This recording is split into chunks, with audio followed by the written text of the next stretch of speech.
రాత్రి 2:30 ఆ టైంలో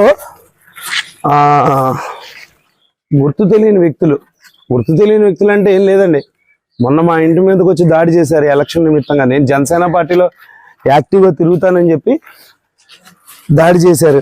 ఆ దాడి కూడా ఎలా ఇంటి మీదకి వచ్చి ఆడవాళ్ళని పిల్లల్ని కొట్టారు. దాని మీద కంప్లైంట్ చేసాం. తెల్లారికి బయటకు వచ్చారు వాళ్ళు. వచ్చారు, ఆడేం చేసినా ఏం ఉండదు.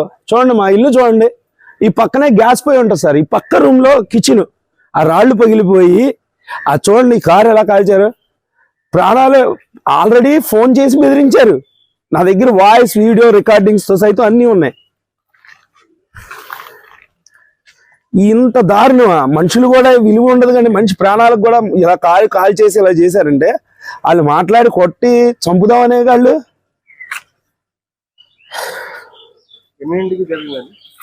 రాత్రి 2:50 అలా అవుద్ది సార్.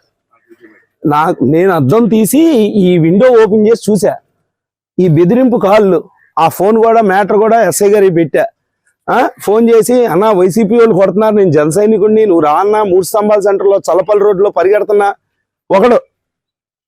ఒకడేమో పంపిస్తాం మనిషిని, అరే నీ అన్నయ్య వాళ్ళ కొడుకు కొట్టాడుగా, మమ్మల్ని దెబ్బేశాడని చెప్పాడంటగా, నా కొడుకుని జాగ్రత్త పెట్టుకో. ఏంటిది ఈ రకమైన ఇదా?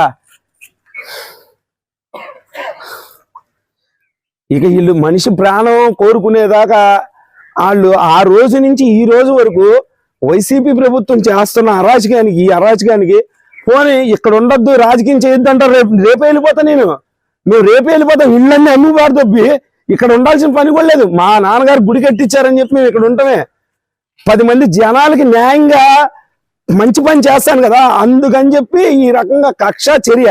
కారు కాల్ చేసి ఏంటి, అర్ధరాత్రి పూట మనుషులు కొడతాకి వెనకాల పడి తిరగటం ఏంటి? అసలు ఈ అరాచకం ఏంటి సార్?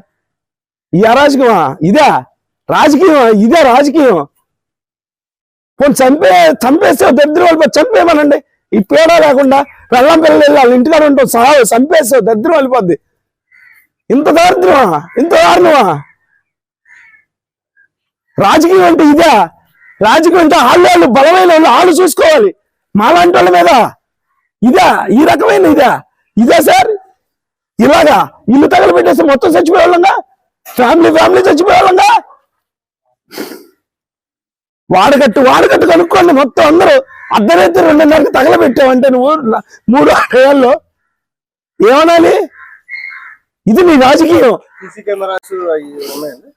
ఇక్కడ లేవు సార్, సీసీ కెమెరా పెట్టలేదు. మాకు ఆ స్తోమతలు ఉన్నాయి, పెట్టుకోవచ్చు. ఇక్కడ అంతా ఏమీ లేవు, గొడవలు మొన్నటి నుంచే. సర్లే పెట్టిద్దాం కదా అనుకున్నాం. ఈ లోపే ఇంత అరాచకాలు చేసాం. ఇంకా సీసీ కెమెరాలు ఏం కాబట్టి పోలీసు వ్యవస్థ ఉంది, అందరూ ఉన్నారు. ఇంకేం చేస్తారు సార్? ఆ సీసీ కెమెరాలు ఏం చేస్తారు సార్? వాళ్ళకి ఎంత ధైర్యం ఉంటాయి? ఇంటికి వచ్చి కాల్చారంటే వాళ్ళు ఎంత వాళ్ళకి. ఆ ప్రభుత్వంలో ఎవడైనా కాల్చాడంటే వాళ్ళు వెనకాల ఉన్న వాళ్ళు భరోసా ఇవ్వకపోతే చేస్తారా ఈ పని? నా పిల్లలు, నా అన్నయ్య గారి పిల్లలు కానీ నాకు కానీ రాదని మొన్న చెప్పా. నా ఇల్లు ఈ రకంగా కాల్చి ఈ రకంగా ఇచ్చేసారు వీళ్ళు.